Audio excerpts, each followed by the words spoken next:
Destellos, globos sonda, ilusiones ópticas, biogases. El 95% de los avistamientos de ovnis se pueden explicar y desacreditar en un momento. Pero queda un 5% con testigos presenciales y pruebas evidentes que hay que tomarse muy en serio. La periodista Leslie Kean lleva 10 años investigando estos casos. Se ha centrado en los que tienen más evidencias creíbles y testigos.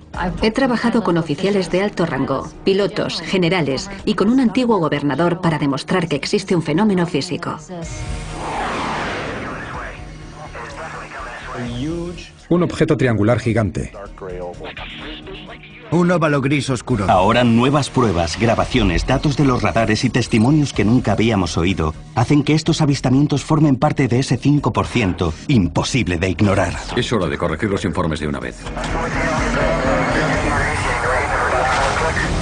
Archivos oficiales sobre ovnis.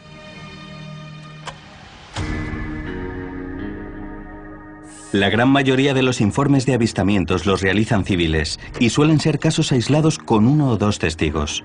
Así que se pueden descartar con facilidad. Pero cuando hay un avistamiento en una base militar estadounidense con armas nucleares en la Guerra Fría y 60 miembros de las fuerzas aéreas ven el ovni durante 45 minutos, hay que analizar bien el caso. Tenemos a un oficial realizando un informe sobre un ovni sobre la base de la OTAN más importante y no recibe ninguna respuesta. Me parece algo asombroso. Ahora, 30 años después, los testigos clave se han decidido a contar esta increíble historia. Dijeron al equipo y a los testigos que llevaran la investigación en secreto y no había discusión posible. Este es el extraordinario incidente de Rendlesham Forest.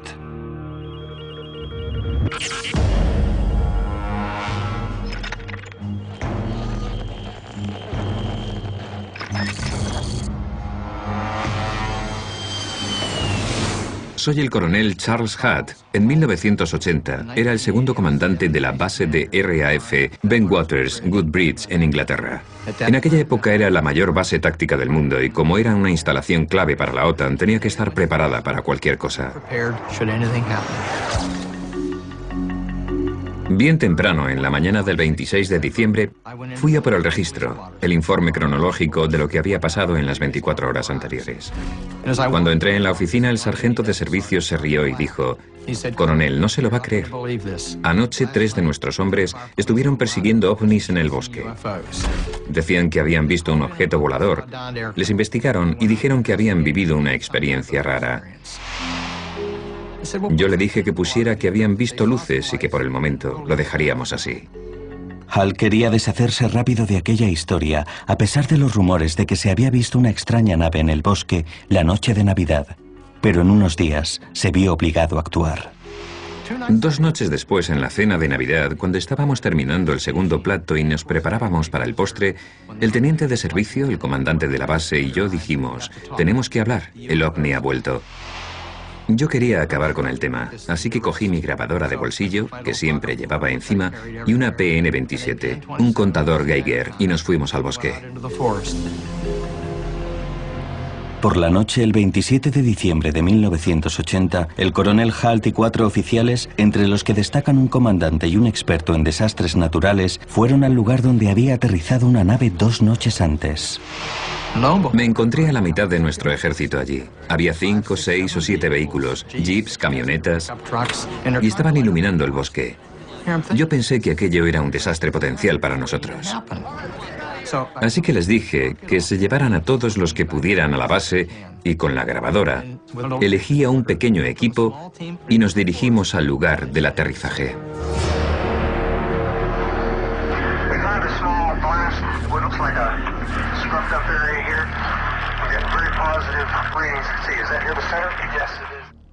Halt y su equipo localizaron 3 marcas, formando un triángulo en el lugar del aterrizaje. ¿Qué hemos encontrado? ¿Hay algo? Aquí hay 7 décimos. ¿7 décimos en el centro? Los niveles de radiación son 10 veces más altos de lo normal, y esto indica que el avistamiento era más importante de lo que Halt había creído al principio. Había marcas en los árboles. En aquel sitio unas cuantas ramas rotas en el suelo y cuando miramos hacia arriba vimos más rotas en la copa de un árbol. Era obvio que algo había bajado entre los árboles.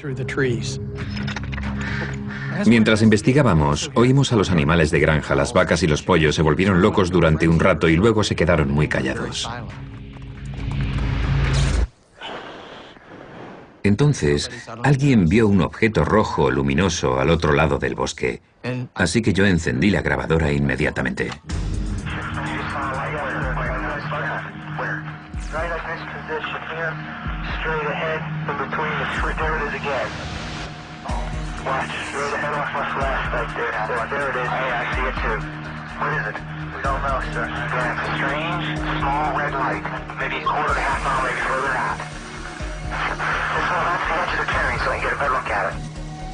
Cuando Halt y su equipo se acercan, los detalles del objeto son cada vez más claros. Era ovalada, de un rojo anaranjado, y había piezas que parecían ser de metal derritiéndose, cuyas gotas caían al suelo. Tenía el centro negro, un negro muy sólido que parpadeaba como un ojo. Se movía horizontalmente entre los árboles, a unos 2 metros del suelo.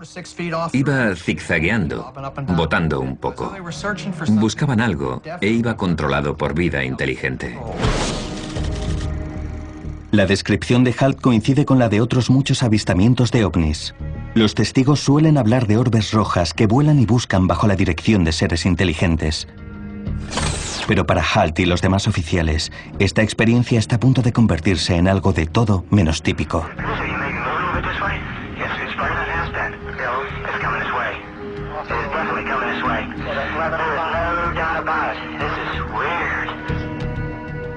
Lo vimos durante 2 o 3 minutos y de repente explotó en silencio. Aparecieron 5 objetos blancos y todo desapareció. Todo aquello nos dejó impactados. Yo pensaba, no podré explicar esto a nadie nunca, no me creerán, es demasiado raro. Luego alguien dijo, mirad, ¿qué es eso?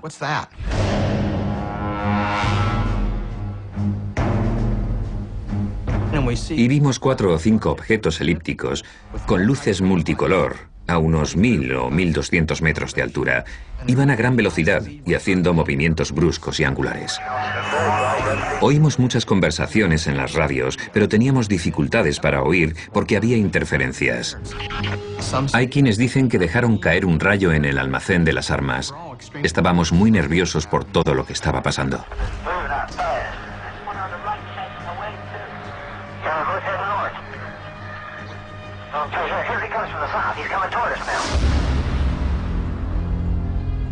De repente uno se quedó con nosotros, se detuvo y dejó caer un rayo de luz a nuestros pies. Cuando la luz llegó al suelo nos quedamos quietos. Creo que nadie se movió, nos quedamos todos quietos, en shock. Yo pensaba, tienen que estar haciendo esto por algo. ¿Se quieren comunicar? ¿Será un arma? ¿Un aviso? ¿Qué hacemos? Halt y sus hombres se quedaron paralizados por la luminosa nave que tenían sobre sus cabezas. Los avistamientos son algo desconocido para estos militares profesionales. Nunca habíamos visto nada parecido, y mientras estábamos allí, tan rápido como había aparecido, desapareció. Yo pensaba, no hay explicación posible para esto. ¿Por qué me habré metido en este berenjenal? Esto daña mi carrera. Más de 60 miembros del ejército han declarado haber visto ovnis durante las 2 noches del incidente de Rendlesham. Según los testigos, aquello influyó mucho en la base. Sucedió durante la Guerra Fría y en aquel sitio había armas nucleares, así que lo que pasó fue una incursión, un problema para los servicios de seguridad tanto británicos como estadounidenses. Como oficial al cargo que estaba de servicio, Halt tuvo que escribir un informe para dar parte a sus superiores. Así que realizó un pequeño memorándum con la esperanza de poder olvidar el tema.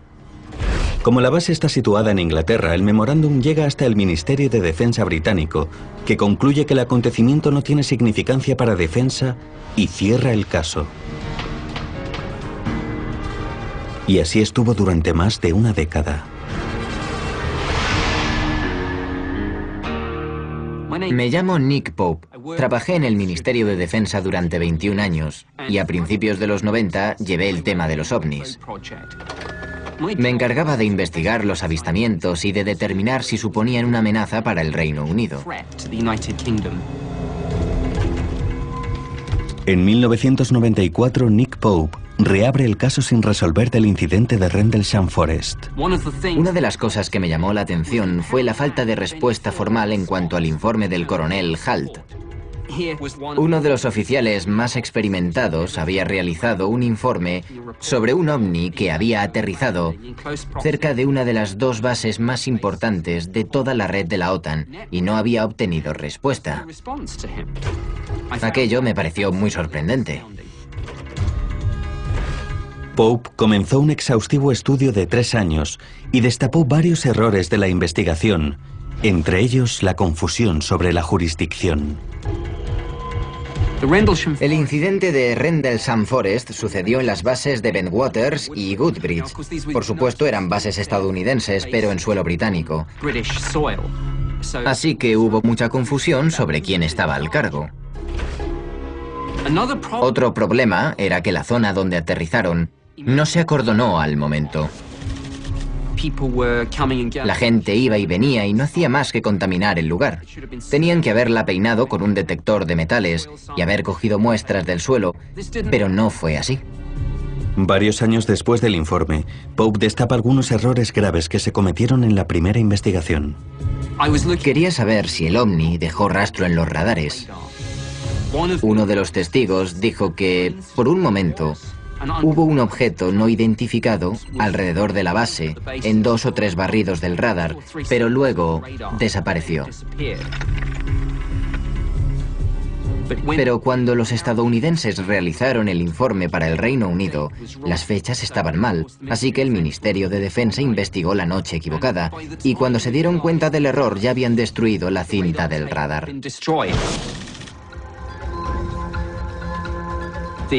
La investigación original tenía muchas imperfecciones. Pero Pope fue más allá y no solo indicó los errores de la investigación original. Pronto encontró a un testigo que había estado tan cerca de las naves que las podía haber tocado y consiguió dibujos de un ovni diferente a todos los que había visto hasta entonces. Está claro que había pruebas contundentes de que era un caso de avistamiento de un objeto u objetos no identificados en el Reino Unido.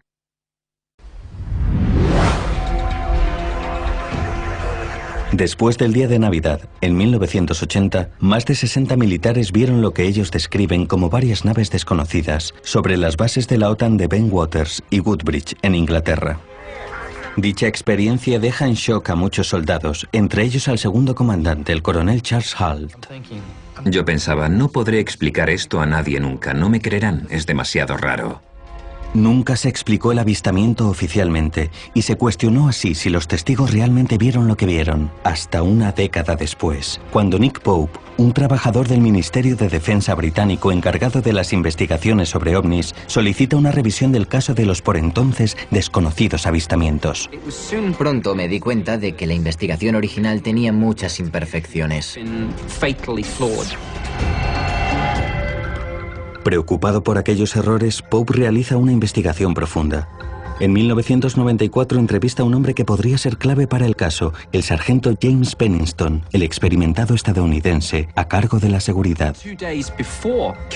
2 días antes del avistamiento del coronel Halt, el sargento Penniston también había visto el ovni, y él y otros 2 pilotos se aproximaron al objeto lo bastante cerca como para hacer unos dibujos espectaculares.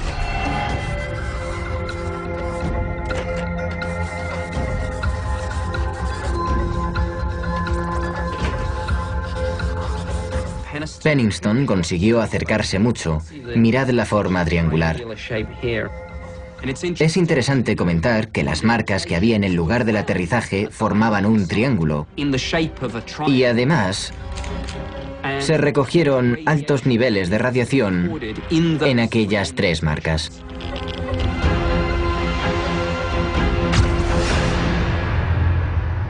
Según nos acercamos a la nave, la radio funcionaba peor y el aire tenía gran carga eléctrica.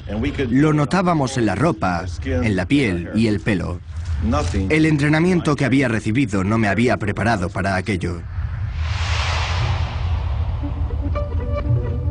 El sargento Pennington observó la nave durante casi 45 minutos.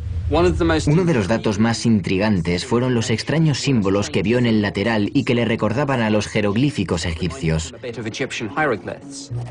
Esto fue lo que dibujó en el cuaderno del policía.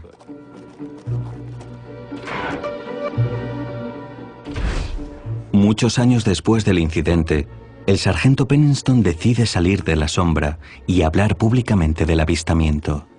Más de 80 miembros de las fuerzas aéreas, es decir, observadores entrenados, fueron testigos del despegue, pero dijeron al equipo y a los testigos que llevara la investigación en secreto y no había discusión posible. Yo creo que, echando la vista atrás, está claro que había pruebas contundentes de que el avistamiento de Rendlesham era el caso de un objeto u objetos no identificados en el Reino Unido. El incidente de Rendlesham Forest ahora es considerado uno de los avistamientos más concluyentes de la historia. Incluye varias características arquetípicas de otros casos creíbles de avistamientos de ovnis. Naves con formas triangulares que se mueven en silencio y alcanzan en milésimas velocidades desconocidas. Es una referencia para otros casos de ovnis. Si juntas todos los casos en los que se han visto involucrados militares de alto rango, oficiales y pilotos, solo los casos investigados oficialmente, tienes un conjunto de pruebas que no se pueden ignorar.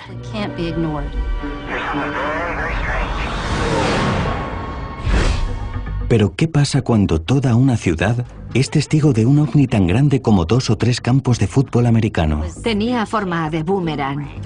Un objeto negro grande que venía hacia nosotros.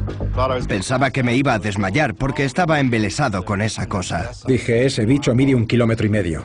En 1997 miles de personas vieron en Phoenix, Arizona, una nave enorme. ¿Esas luces son de visitantes extraterrestres? Hablaron de ello en todas las televisiones, así que la gente salía de casa y miraba al cielo. Sin embargo, ahora hay nuevas pruebas sobre uno de los avistamientos más duraderos de la historia. Fue todo un caos y bloqueamos la base. Analizaremos las explicaciones oficiales. Las fuerzas aéreas dijeron que las luces se vieron a las 10 de la noche, pero hay informes de testigos realizados 1 hora antes. Así que con esa excusa ridiculizaron lo que miles de personas dicen que vieron. Pero un antiguo gobernador confiesa lo que pasó. Yo sabía más de las luces que se vieron en Phoenix de lo que conté. Estas son las luces de Phoenix.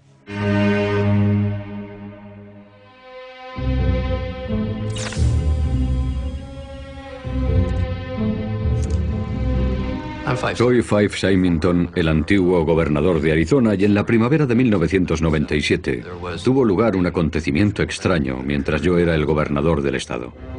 Hay gente que lo llama las luces de Phoenix. Era jueves por la noche, un 13 de marzo de 1997 a las 8:30 de la tarde. Mi hija Mónica vino corriendo a decirnos que se acercaba algo desde la montaña Camelback. 4 de los niños se levantaron y salieron, y yo salí con ellos.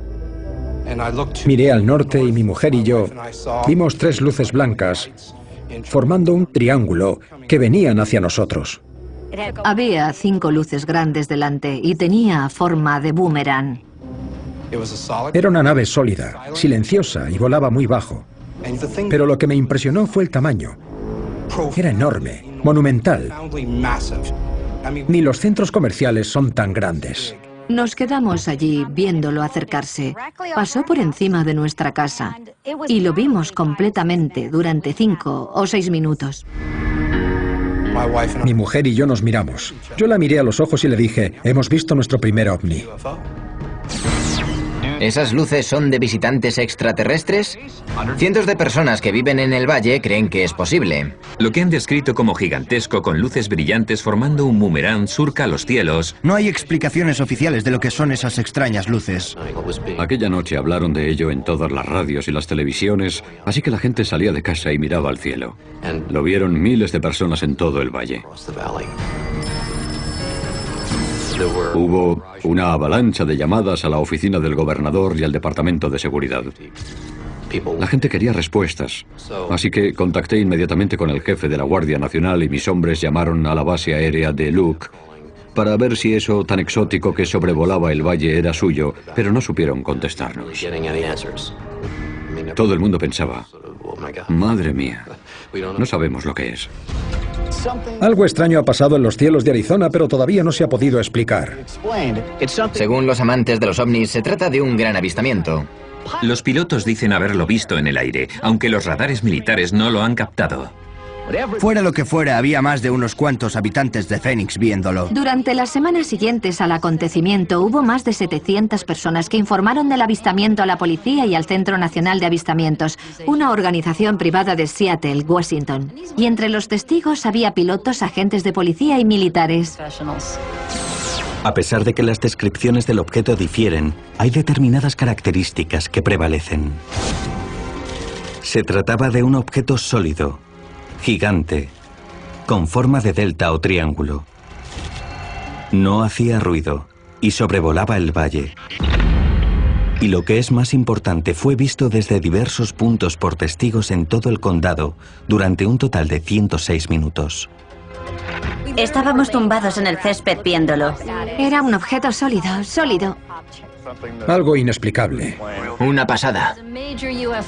Un avistamiento importante visto por cientos de personas en todo el estado de Arizona, que esperaban una respuesta del gobierno. Ya os imaginaréis el nivel de histeria de la población sobre lo que había pasado y lo que íbamos a hacer nosotros. Voy a solicitar una investigación al Departamento de Seguridad. Haremos las investigaciones necesarias y llegaremos hasta el fondo. Yo intentaba conseguir respuestas, pero todos los canales oficiales negaban lo que se había visto y aquello me dejó perplejo. La concejala Barwood se encargó del caso. Llamó al senador John McCain y él fue el primero que consiguió algo de las fuerzas aéreas.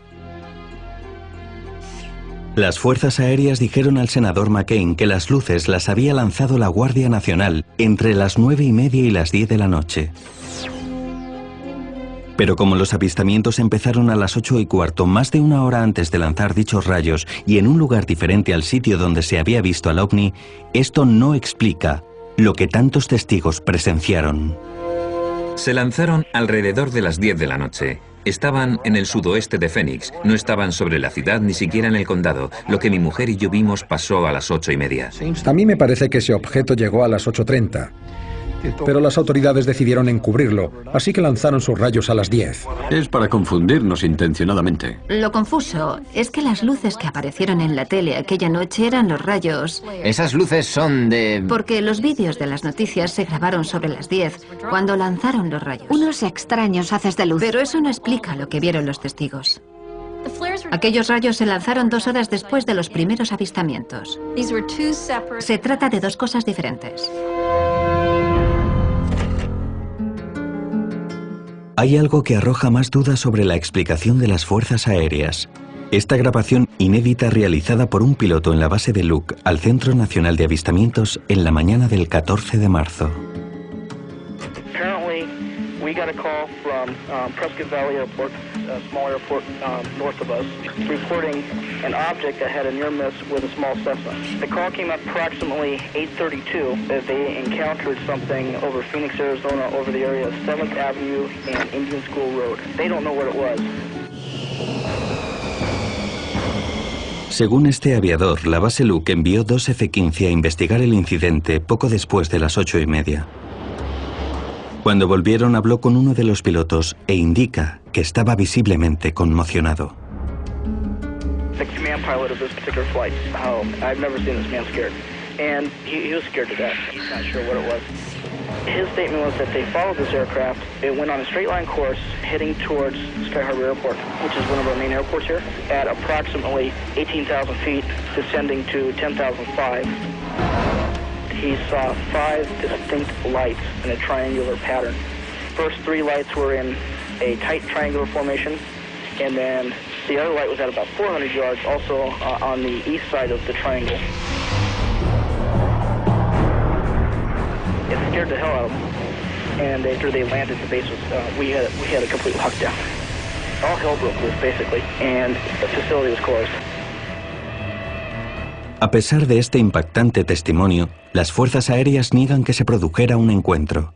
Pero igual que en el caso de Rendlesham, los intentos de las autoridades por negar los avistamientos son infructuosos. La historia no dejaba de interesar y el gobernador sabía que tendría que hablar. El gobernador Fay Symington está decidido a descubrir qué eran esas luces. Las luces de Phoenix adquirieron importancia nacional, ya que el gobernador Symington revela algo muy sorprendente. Yo sabía más de las luces que se vieron en Phoenix de lo que conté. Ahora escolten al acusado hasta la sala para que escuchemos su versión. Es hora de corregir los informes de una vez. Cuando trabajas para el Estado, tienes que tener cuidado con temas tan controvertidos e incendiarios como los avistamientos de ovnis. De hecho, si eres una autoridad y empiezas a hablar de ovnis, te atacan sin piedad. Es increíble. Esta noche empezamos con esos extraños puntos luminosos. En 1997, cientos de testigos vieron los ovnis de Phoenix. Según los informes, describían una figura en forma de delta del tamaño de varios estadios de fútbol americano. Igual que en el caso de Rendlesham, gente de todo el condado lo vio desde diversos puntos durante 106 minutos.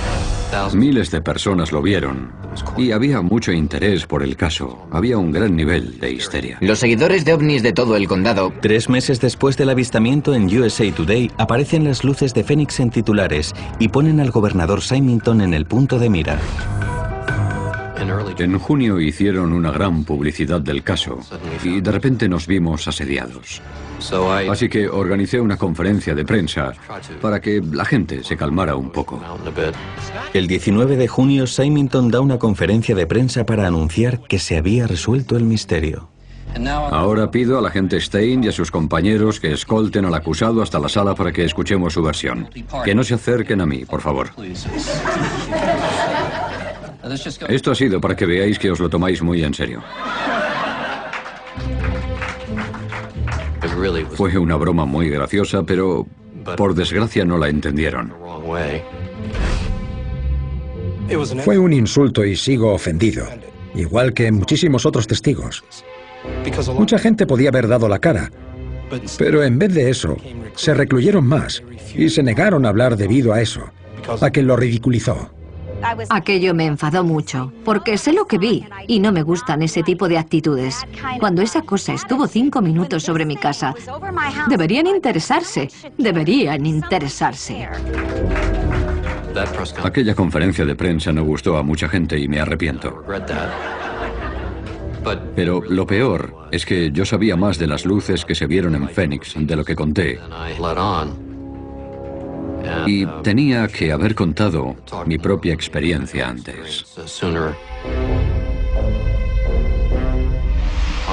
El 13 de marzo estaba cenando con mi familia mientras veía la tele y vi las noticias sobre el ovni. Así que dije, voy a coger el coche para ir a Lincoln Drive con Squapic a ver lo que pasa. Cuando llegué aquí, había gente disfrutando en el parque. Estuve aquí entre 5 y 10 minutos y alguien dijo, mira, mira. Del noroeste apareció una nave muy grande, de unos 1000 o 1200 metros. Ocupaba gran parte del cielo. Se veían aviones en la distancia, pero parecían pulgas comparadas con ella. Vino hacia nosotros sin hacer ni un ruido, con mucho cuidado. No muy rápido planeó por Squapic, así que teníamos una vista magnífica de su silueta. El gobernador Symington observó el objeto durante casi 1 minuto antes de que cruzara el valle a toda velocidad. De repente desapareció. Yo he trabajado en las fuerzas aéreas y he volado desde joven, pero nunca había visto algo así. Tenía características aeronáuticas increíbles. Aquello era mucho más de lo que podemos conseguir nosotros seguro. Pero pensé que debía callármelo, porque era el gobernador, y si hablaba iba a aumentar el nivel de histeria, y no hay que olvidar que tenía un estado que gobernar.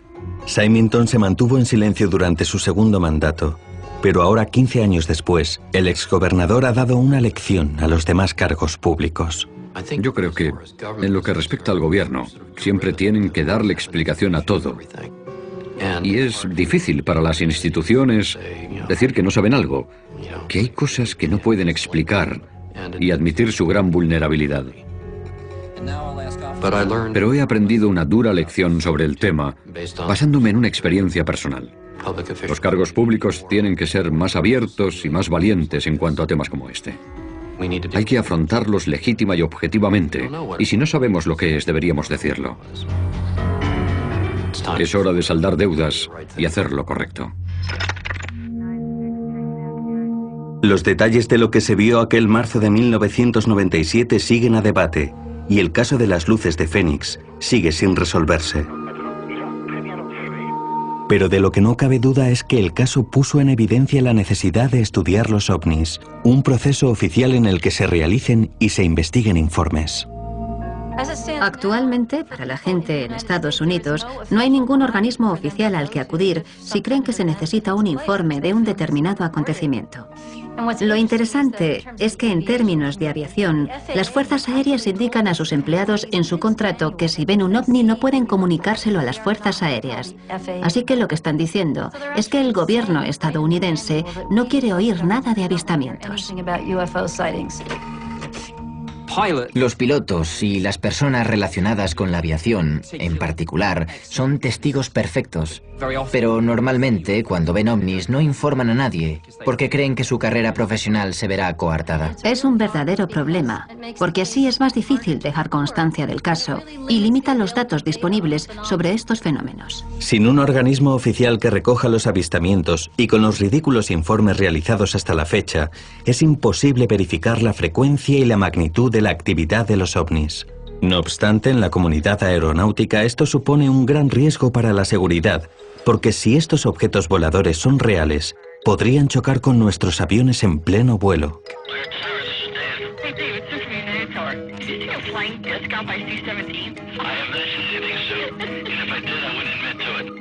Casi una década después, volvió a salir este tema a la luz con la presunta aparición de un ovni en uno de los aeropuertos más concurridos de Estados Unidos. Diversos pilotos y trabajadores de United Airlines juran haber visto un ovni. No era un avión como los nuestros. En Internet han proliferado los avistamientos frívolos y sensacionalistas. Y ahora es más difícil que nunca discernir entre lo creíble y lo cuestionable. En respuesta a este hecho, muchos expertos están aplicando rigurosas investigaciones y estándares científicos para evaluar las pruebas. Una de estas expertas es la veterana periodista Leslie Kean. Llevo investigando los ovnis desde hace 10 años. Siempre me centro en la información más importante de los hechos. Los radares, las fotos, las evidencias físicas que se han estudiado en un laboratorio, y no hago caso al material más conspirativo que hay culturalmente y que aparece mucho en Internet. En enero de 2007 me impresionó el sorprendente artículo que apareció en portada del Chicago Tribune. Varios trabajadores de United Airlines habían visto un objeto con forma redonda que parecía un disco planeando sobre la terminal de la aerolínea, en concreto sobre la puerta C-17. Y fue en la hora punta, en una ajetreada tarde a las 4 o 4:30. Y lo vio mucha gente en tierra, pilotos, miembros de la tripulación, coordinadores y gente que estaba moviendo los aviones. Se cree que medía entre 6 y 26 metros y que estuvo planeando sobre la puerta C-17 unos 5 minutos. Y después el objeto salió disparado hacia arriba, atravesó las nubes y dejó un agujero limpio en ellas, como hecho con un molde. Los testigos, que eran profesionales de la aviación, quedaron confundidos con lo que habían visto. I've been at O'Hare for quite some time, and I'll tell you definitely it was not an airplane as we know it. El caso de O'Hare es un caso más de la pila de informes sobre ovnis, y en él vemos de nuevo las características que ya hemos encontrado en otros avistamientos. Un objeto con forma de disco que planea en silencio y alcanza velocidades desconocidas en milésimas. Pero estamos a punto de revelar la prueba más contundente de todas.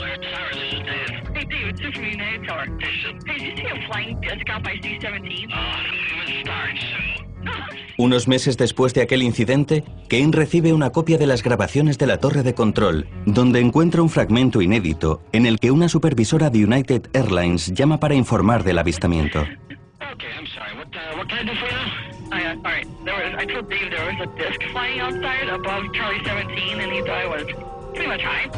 But I'm not high and I'm not drinking. Yeah. Someone actually has a picture of it, so if you guys see it out there. A disc? Like a frisbee? Like a UFO type thing. Yeah, okay. Okay. Hey, I'll touch the field eye for that. All right, okay, goodbye. Es una prueba muy importante. Demuestra que hubo algo y que se informó a la torre de control. Pero se lo tomaron a broma, y yo creo que, en parte, eso se debe a la política de quitar importancia a los avistamientos de las fuerzas aéreas. Se trata de un espacio aéreo protegido, de un aeropuerto concurrido en plena hora punta, y nadie sabía lo que ese objeto iba a hacer. Era un grave peligro. Las fuerzas aéreas, al principio, no dijeron nada, pero cuando las cintas salieron a la luz, tuvieron que hablar. Bajo la presión de la opinión pública, las fuerzas aéreas anuncian una somera descripción 2 meses después del avistamiento. Lo primero que dijeron fue que se trataba de un tipo de reflejo luminoso proveniente de la parte inferior de un banco de nubes. Dijeron que las luces del aeropuerto hacen cosas raras en las nubes. El problema es que las luces del aeropuerto no estaban ni encendidas. La segunda explicación que dieron fue que era un fenómeno meteorológico, lo que se conoce como un agujero en las nubes. Dichos agujeros son fenómenos naturales causados por cristales de hielo cayendo de una nube superior a un banco de nubes inferior, donde se forma un orificio. El problema es que para que esto suceda, se necesitan temperaturas bajo cero para que ocurra. Sabemos a ciencia cierta que aquel día en O'Hare hacía calor. La temperatura no bajaba de cero al nivel del banco de nubes, así que es físicamente imposible que ese fuera el porqué del agujero en la nube.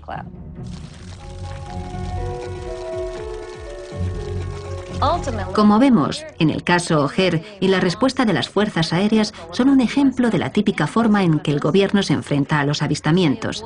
Primero evitan hablar del tema. Pero cuando esto les resulta imposible, dan cualquier tipo de explicación que según ellos pueda encajar, ya sea convincente o no. Es un verdadero problema y ha sucedido innumerables veces durante décadas. Es su procedimiento estándar para casos como este. A pesar de la situación actual, hubo una época en la historia estadounidense en la que se llevó a cabo un estudio científico y el gobierno agradecía información sobre avistamientos. Durante los últimos 3 años, un gran número de personas sanas y fiables han visto platillos volantes. Podemos leer, hablar sobre ellos y preguntarnos sobre los informes relacionados con este extraño fenómeno de los cielos. Me parece que tienen un origen extraterrestre. En los 50 y los 60 había muchos avistamientos de los que se tenía constancia. Los medios cubrían la información y el gobierno no sabía lo que pasaba. Esto fue durante la Guerra Fría, así que la opinión pública estaba preocupada por la existencia de objetos inexplicables en el cielo. Así que el gobierno creó una organización dentro de las fuerzas aéreas llamada Proyecto Libro Azul, cuyo propósito era recoger los informes de la gente e investigar los casos. El proyecto Libro Azul nace oficialmente en 1952 y sus 5 componentes reciben más de 50.000 informes solo durante el primer año. Iba en el coche hacia el norte, en la 101 a las 3 de la tarde. Vi unas inmensas luces azules detrás de las de mi avión. Miré a la derecha y en el cielo había 3 tubos de luz fluorescente. Pasó prácticamente por encima de mi cabeza. El objeto se movía en línea recta. Conté 8 que salían directamente del mar. Oí un sonido como un silbido. La luz de la luna era preciosa, plateada y rosácea. Entre 1952 y 1969, el Libro Azul recibe más de 12.000 informes de avistamientos y casi 800 de ellos siguen sin resolver. Es obvio que el fenómeno de los ovnis es demasiado grande para la pequeña organización de las fuerzas aéreas. El Libro Azul estaba mal planteado desde el principio. Tenía poca gente, era incompetente y se convirtió en un ejercicio para limpiar la imagen de las fuerzas aéreas. Así que en 1966 se decidió que formaría parte de un estudio sufragado por el gobierno y comisionado por la Universidad de Colorado. El estudio universitario fue dirigido por el Dr. Edward Condon, un físico y antiguo director de la Oficina Nacional de Estándares. Condon tenía prejuicios con los ovnis desde el principio. De hecho, en un artículo de 1967 dijo: "Yo creo que aquí no hay nada que rascar. Pero se supone que tengo que llegar a esa conclusión dentro de un año". El informe Condon se terminó en 1968 e incluye un valioso análisis sobre los casos de ovnis sin resolver en sus 1500 páginas. Pero todo eso acaba siendo ignorado porque lo que llama la atención es el resumen de 2 páginas escrito por el propio Condon. En él declara que ahondar más en el estudio científico de los ovnis no tiene justificación alguna. En 1969 las Fuerzas Aéreas anuncian que el fin del proyecto Libro Azul se haría efectivo durante el mes siguiente. Desde entonces oficiales y científicos han mencionado el informe en incontables ocasiones para justificar su rechazo al estudio de los ovnis. Es una tragedia. Aquella fue la única investigación oficial del gobierno. Y cuando cerró, se acabó la edad de oro del estudio de los ovnis.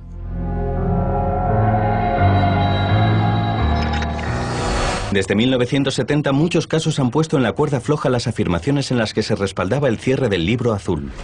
Pero el avistamiento del 86 en Anchorage ofreció pruebas importantes que denotan la seriedad del tema. Sí, hay 1 o 2. También hay otro aparato. Hemos confirmado que hay una nave de gran tamaño encima de nosotros. ¿Dónde está? ¿Le sigue? Parece que sí. En este caso, un capitán con 30 años de experiencia se juega su reputación, ya que informa de que una nave inmensa le sigue durante al menos 1 hora. Fue el encuentro más largo del que se tiene constancia hasta la fecha, y estas contundentes pruebas llegaron hasta la Casa Blanca. Estábamos de los nervios y le pregunté que qué creía que era. Me dijo, es un ovni.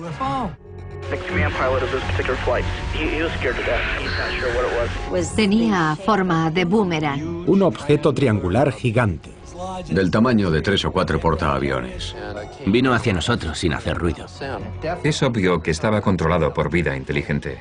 Viene hacia aquí, está claro. 3 tubos de luz fluorescente. Como un frisbee. Un óvalo gris oscuro. Como un ovni. Parecía que alguien había hecho un agujero en las nubes. De repente desapareció. No cabe duda. Qué raro es esto.